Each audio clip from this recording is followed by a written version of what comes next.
If by statement, argument, sentiment, or example, I have awakened in any a sense of dignity of labor or the value of manhood, or have stirred in any mind a courageous resolution to make one more effort toward self-improvement and higher usefulness, I have not spoken altogether in vain, and your patience is justified.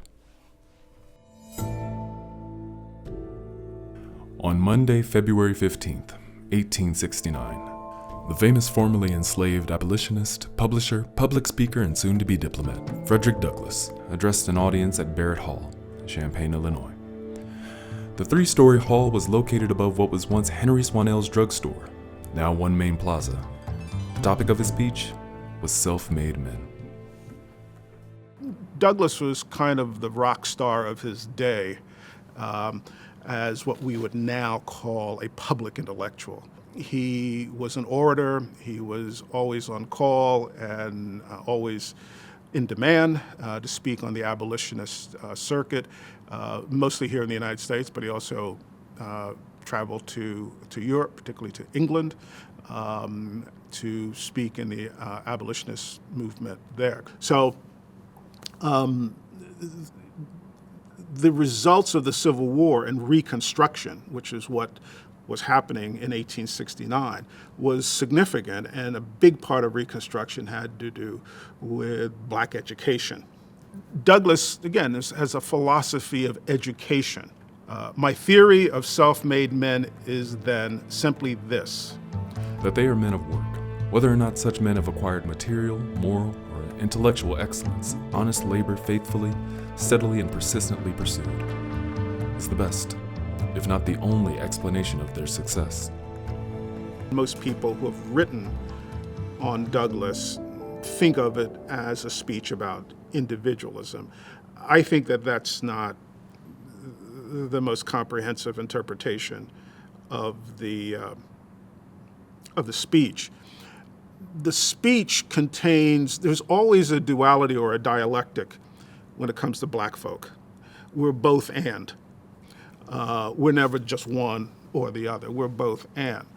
And Douglass, while he talks about the importance of self-made men, because he himself is a self-made man, and that's what he's presenting, particularly to white America, and he also proposes this kind of self-reliance to black people as a community as well. The first African Americans who arrive in Champaign County were both laborers, escaped from bondage people who begin appearing in the 1850s.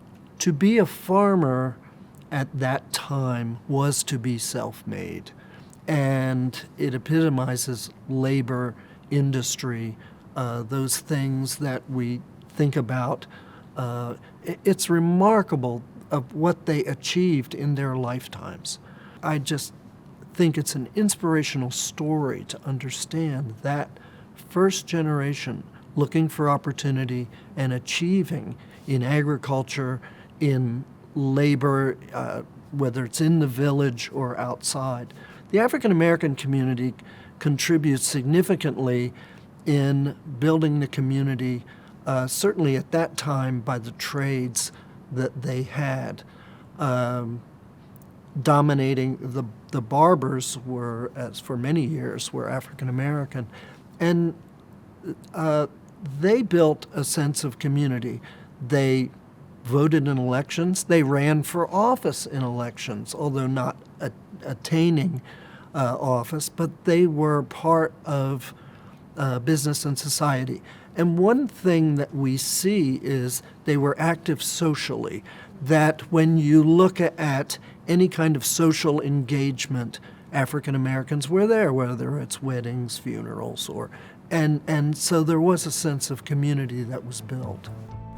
Those who settled in Champaign in the 1850s and their descendants represent the core tenets of Douglass's speech in how they uphold community, persist in honest labor faithfully, and pursue material, moral, and intellectual excellence.